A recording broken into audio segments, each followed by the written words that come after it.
Cartoon TV. वृंदा की शादी सुमेर से 8 साल पहले हुई थी। वृंदा का पति सुमेर एक ट्रक ड्राइवर था और एक शहर से दूसरे शहर सामान ले जाता था। वृंदा की सास कलावती बहुत ही खड़ूस स्वभाव की थी। हर वक्त बस अपनी बेटी माला के साथ फोन पर बतियाती रहती थी। अरे अब क्या बताऊं, जब देखो अपने दोनों बच्चों को ही खिलाती पिलाती रहती है। मुझे तो एक वक्त की रोटी के लिए इंतजार करना पड़ता है। अरे तो अम्मा, तुम भैया से भाभी की शिकायत क्यों नहीं करती? अब उसे क्या बोलूं, वो घर में रहे तब ना हर समय ट्रक पर माल छोड़ने लाने का काम करता है। उसका घर आने का कोई समय नहीं। तभी वृंदा रोटी लेकर आ जाती है। अम्मा, ये आपका खाना। आपने अरबी की सब्जी बोली थी बनाने को, वही बनाई है। अच्छा माला बिटिया, मैं फोन रखती हूँ, ला दे रोटी। ये क्या बनाया है? इसमें तो मिर्च मसाले मानो डाले ही नहीं।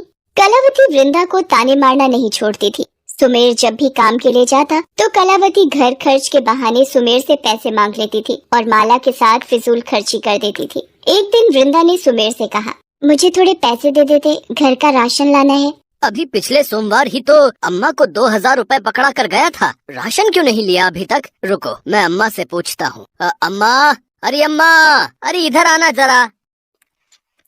आपको जो 2000 रुपए पिछले हफ्ते देकर गया था, अरे अभी तक राशन नहीं आया? अरे बहू, क्यों झूठ बोल रही हो? मैंने तुम्हें पकड़ाए थे 1500 रुपए, जब तुम पूजा और ऋषि को रोटी दे रही थी। अम्मा, आपने रुपए नहीं दिए थे।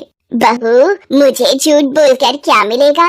दोनों एक दूसरे पर दोष निकालती रहो। एक तो सारा दिन मेहनत करके ट्रकों को ढोता हूँ, थोड़े बहुत ही पैसे कमा पाता हूँ, वो भी तुम लोग नहीं संभाल पाती। थोड़ी देर के लिए घर आ जाऊं तो तुम्हारा खर्चे बताना शुरू हो जाता है। वृंदा रोने लगती है। सुमेर गुस्से में आ जाता है और बिना कुछ बोले काम पर चला जाता है। शाम के वक्त वृंदा कलावती को रोटी दे रही होती है, तभी एक घबराया हुआ व्यक्ति आता है।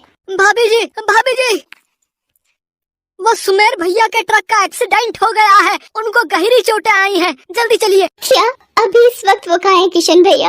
अरे उन्हें हॉस्पिटल में भर्ती करवा कर आया हूँ, आप जल्दी चलिए।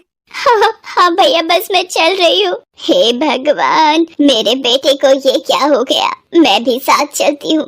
अम्मा, आप बच्चों के पास रुको, मैं पहुँचकर आपको फोन करती हूँ। वृंदा किशन के साथ हॉस्पिटल जाती है। डॉक्टर साहब, अब कैसे है मेरे पति? ठीक तो ये हो जाएंगे, पर इनकी टांगों में ज्यादा चोटें आई हैं, इसलिए पता नहीं कब तक इन्हें व्हील चेयर के सहारे ही रहना पड़े।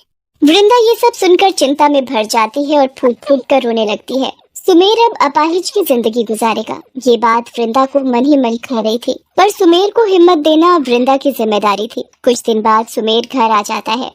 ये क्या हो गया मेरे बेटे को? घर में एक ही तो कमाने वाला था, अब कैसे सब चलेगा? कौन 2 वक्त की रोटी का इंतजाम करेगा?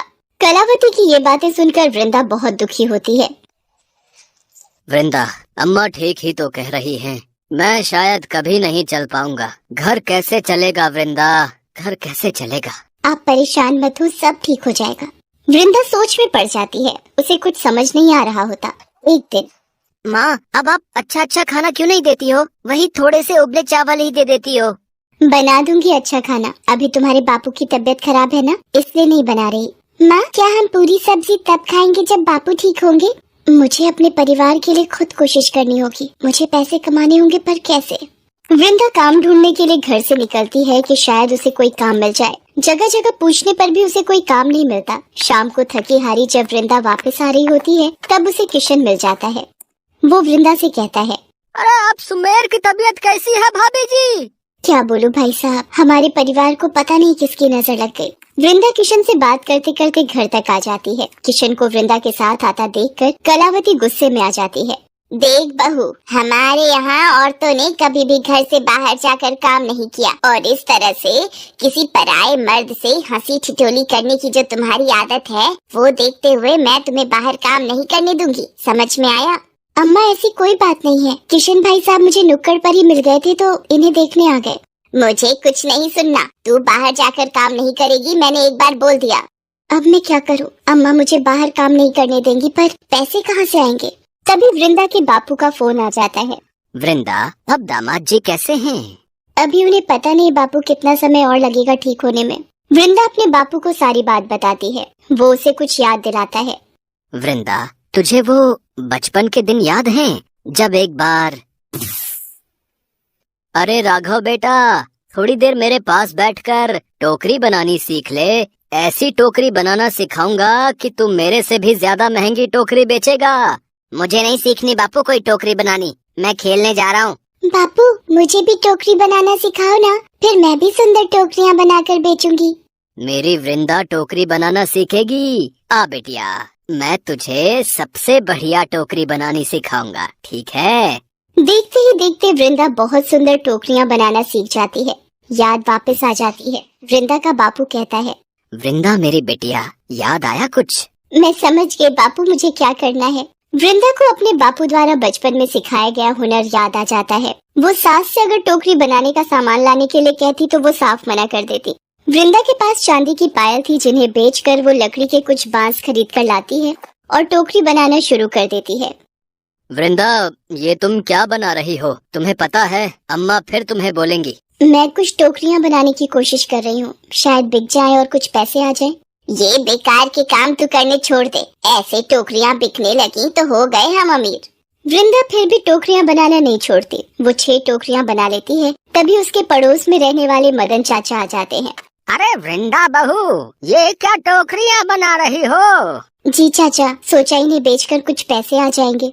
देखने में तो बड़ी मजबूत और टिकाऊ लग रही है।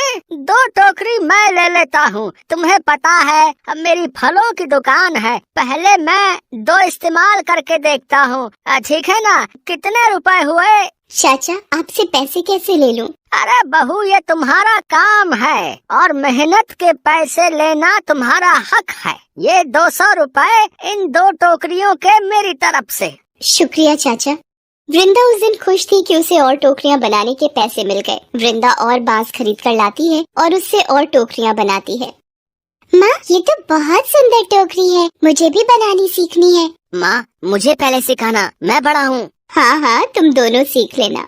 ये लो, और बांस खरीद लाई है, पता नहीं क्या करेगी। तभी वृंदा को मदन चाचा का फोन आ जाता है। वृंदा, अरे तुम्हारी बनाई टोकरियाँ बहुत ही पसंद आई हैं। तुम 50 टोकरियों का ऑर्डर पूरा कर दो, ठीक है? मदन चाचा, वो मेरे पास इतने...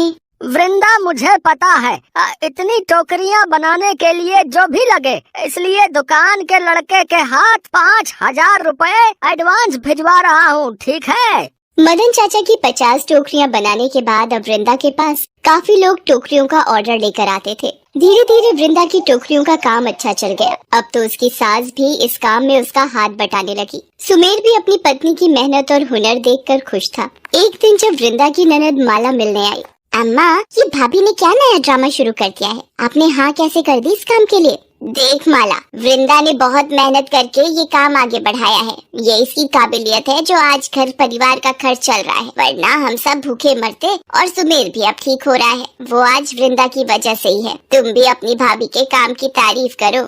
माँ, शायद तुम ठीक कह रही हो, वृंदा भाभी बहुत अच्छी है, शायद हम ही उन्हें नहीं समझ पाए।